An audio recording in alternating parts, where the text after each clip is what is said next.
I started in talk radio in this market, part-time, up the dial. 1995, I picked up the phone, called the program director, and said, "Hey, you ever need somebody to fill in?" And they said, "Oh, well, we'll take you out to lunch." And because the guys back then were always looking for excuses to go out to lunch, so it took me out to lunch, and they were trying out a bunch of people. I happened to be the one that did it, and I happened to be the one that stuck. And so for a couple years, I did fill in while I was practicing law. In the summer of 1998, 25 years ago, WTMJ, the program director, he doesn't remember this, but he was the program director at the time, Steve Wexler, who's gone on to lots of bigger, better things. He had called me and he said, "Charlie Sykes is going to take a sabbatical to go write a book. And we were wondering if you would be interested in coming in and doing his show for a month or so." So I said, "Yeah, that's interesting." And we cut this deal where I was going to be Charlie's permanent fill-in, and I was also going to do a Saturday show, and I was continuing to work and practice law. And that went fine. And then in the first week of November of 1998, what happened, and this actually happened leading up to that, but WTMJ had a syndicated show run by a woman named Laura Schlesinger, Dr. Laura, who teach nags about family values and stuff. And that show was leaving WTMJ, so there was a vacancy. So at the time, WTMJ management, John Schweitzer was the general manager, and Rick Belcher was the program director. They came to me and they said, "Would you be interested in doing a talk show full time?" And I'd been practicing law and things like that, and I went to my wife and I said, "Well, we've got this opportunity." And she says, "Well, you're looking for something different." And she said, as long as you're working, I don't care." And so I started at WTMJ the first week in November of 1998, which means 2 weeks from now, we will have completed 25 years. This program will have been on the air for 25 years, for almost all of that in the same time slot. There was a brief couple months, but otherwise in the same time slot for 25 years. So we did it, and honest to goodness, I thought, okay, well, we're going to do this for a year or two, and I'll figure out what I want to do with my life and what I want to do when I grow up. And 1 or 2 years led to 5 years, led to 10 years, led to 15 years, led to 20 years. And like I say, in 2 weeks, we're going to hit a complete 25 years.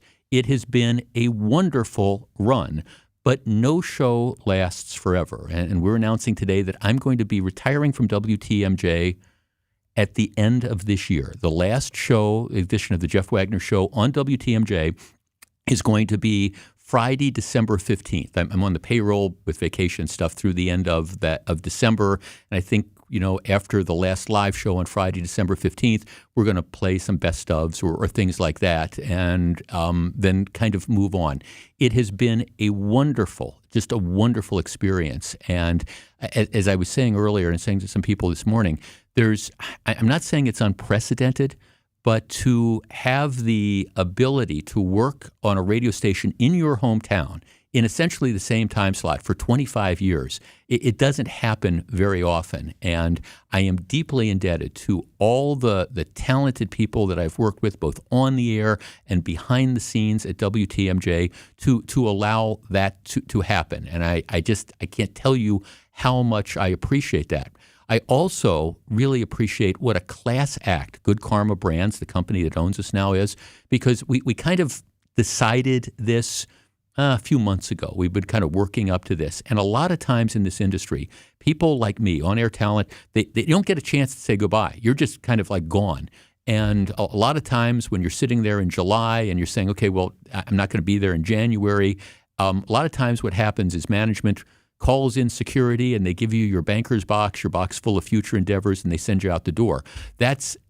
WTMJ has been absolutely wonderful, because once we kind of came to this conclusion that the show was going to be winding down, it's been amazing. The respect and here, Jeff, how do you want to handle this? What's the time frame? It's been a truly classy way to handle this, which is one of the reasons I always tell people, if you're interested in this industry and you get a chance to work for Good Karma Brands, do it. There's just no question about it, because and the way that they've handled this has been just absolutely incredible. And I mean that sincerely. Lots of people don't have that option, and I appreciate it more than I can tell you. So the two questions I've been getting from people who've known about this, the first question is, okay, well, what happens to the time slot? And my answer is I don't know, and I don't think WTMJ quite knows. I think they're working on this, and all I can tell you is that after I'm gone and after we play the best ofs, I guarantee you that there will be something in this time slot, and I hope you listen, and I hope very much that you like it. So that's going to be the case. The other question I get is, okay, Jeff, what are you going to do? And first of all, let me just say this at the beginning. I am going to dearly and deeply miss the daily interactions with all my teammates and my colleagues, and especially you. For people who've listened, whether you've listened for a month or whether you've listened for a year or whether you've listened for 25 years, I am going to deeply miss that. And I know that I am going to miss the opportunity to talk to you on a daily basis more than you're ultimately going to miss me. I get that. I understand that because there's always something that comes next. But I treasure our relationships and things like that. It's just been a wonderful ride. So I understand all that. So what are you going to do, Jeff? Well, there's a short answer and there's a little bit of longer answer. The short answer is in the immediate term, I'm going to do nothing. I'm going to do nothing. The deal was I got out of college in I'm aging myself, December of 1978. Came back. I was going to start law school that following September. Came back to Milwaukee, went to work at an insurance company, the old Time Insurance. It used to be on 5th and Wells. So I worked full-time, started law school. The entire time I was in law school, except for the first semester, I was a full-time student, and I also worked either full or part-time. Graduated from law school, graduated on a Saturday, went to work at the U.S. Attorney's Office the following Monday. Worked at the United States Attorney's Office. When I left the U.S. Attorney's Office on a Friday, went to work at a private law firm that following Monday. When I left that private law firm to come to TMJ, left on a Friday, started on Monday. So I have essentially been continuously employed, working since January of 1979. So the short-term answer is, at least for a brief period of time, my intention is to do nothing. It is my desire is my plan is to chase my beautiful wife and my little dog and golf balls through the Florida sunshine for at least a little bit, come in January. The only firm plan I have is I have never, in all these years, I have never played golf on either New Year's Eve or New Year's Day. That's changing this year because as soon as I can get a tee time, I'm going to be on a golf course, assuming it's not like pouring rain, New Year's Eve and New Year's Day. And I'm going to just take a little bit of time and sort of chill out and sleep in and read this stack of books that I haven't had time to read and catch up on some of the streaming and just sort of spend some time with folks that I haven't had enough time to do because of the daily demands of a talk show. And don't get me wrong, this is a great job. It's just an absolute great job. But as I always tell people, it is a job.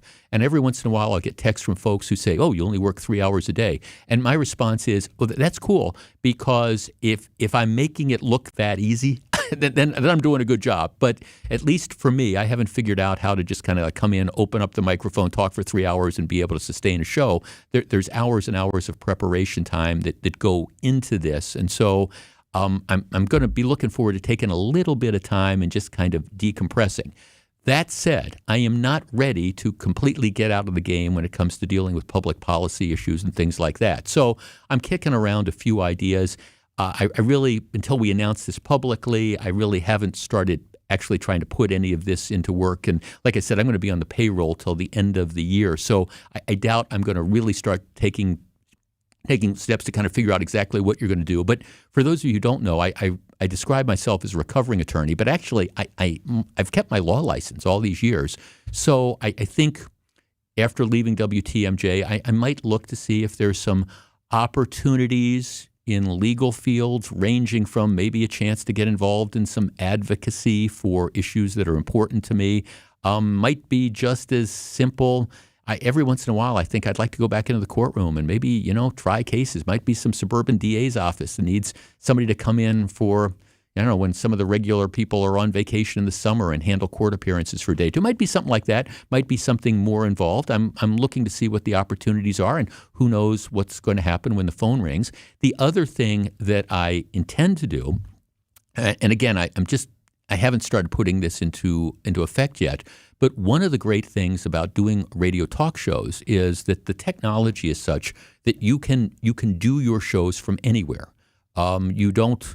We learned during COVID. I mean, I was broadcasting from my home office, around here. I've done shows remotely from my home in Florida. You can, with a certain amount of equipment, you can do shows from anywhere. And one of the things I do, and WTMJ knows this, and there's no issue with this, I do intend to sort of look and see if there's potential for fill-in work across the country. A radio station, somewhere, pick a state that might, have a talk show, and their Jeff Wagner goes on vacation for a couple of days, and they might be interested in bringing somebody in who, knows his way around how to do this. And so I'm going to explore that, and nothing concrete right now, but I'm going to be looking into that as well. So it's entirely possible that maybe someday, 6 months from now, you'll be driving your rental car from, Fort Myers to Orlando to go visit the mouse, or from Minneapolis to Sioux Falls, or from Las Vegas to Los Angeles, or from Austin to El Paso.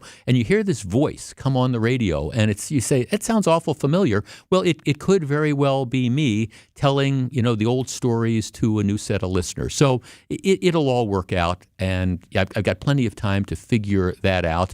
And we've got plenty of time to continue our conversation because, like I say, I'm going to be here until December 15th, and I think WTMJ has some special programming planned around that. But I wanted you to be among the first to know that there's always a time for everything, and that time has come. And I'm very, very proud of being able to last 25 years in this market full-time at WTMJ, and I know that does not happen without all of you listening, supporting the program, supporting our partners. It doesn't happen without the partners, and it doesn't happen with all the tremendous people that I have worked with at WTMJ over the years. Like I was saying, on-air people, and I'll do some name checks, over the next couple months, but also all the people behind the scenes, all my various producers, all the salespeople. It's been an absolute wonderful ride. It's time. And it's funny because whenever I'd listen to people who had really great jobs, and I've got a really great job, who said that they were moving on, and they'd always say, well, it's just time. And I always wondered what that meant. And now that it ends up happening to you, it's just time to find out what else is out there in life and to say, okay, well, I still want to be vital, but at the same time, I want to spend some more time with my family, and I want to spend some more time with my wife, and I want to spend some more time with my friends, apart from the 3 hour a day, 5 day a week, 50 week a year, talk show schedule. So that is our breaking news. Like I say, I'm around till December 15th, and probably after that, I'll start trying to figure out what's going to come next. But short term, nothing. Long term, maybe you'll have Jeff Wagner to kick around for a little bit. We'll see how that all works out. Okay, that's it. Enough of that. We'll have an opportunity to talk about things as we move forward. Like I say, I'm here for another couple months. But now we're going to take a break, and then we're going to start the show. New information about one of my favorite things, the hop. Stick around. This is Jeff Wagner, WTMJ. Don't